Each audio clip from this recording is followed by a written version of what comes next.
जास्त फास्ट केलं का बघा सगळं बाहेर पडेल. मी फास्ट केलं त्याच्यामध्ये सगळं बघा. बरं हे लास्टचं मी टाकलं ना तर बरोबर नाही ना कोटिंग झाली, त्याच्यामुळे सगळं बाहेर आलंय. कॉर्नफ्लॉवरची कोटिंग व्यवस्थित झाली ना ते बाहेर नाही येत.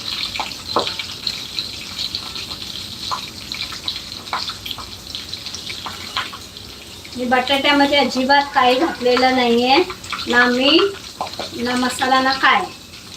तुम्ही हे घालू शकता, मीठ पाहिजे घालू शकता. परत लाल मिरचीचे कुटलेलं असते ना जाडसर लाल मिरची ते आणि काळी मिरी हे जरी घालून बघा कसं लागतंय ते. मी असंच बनवलं होतं म्हणून तुम्हाला असंच दाखवते आणि छान झालेलं असंच बोलून त्याच्यामुळे मी तुम्हाला असंच दाखवते.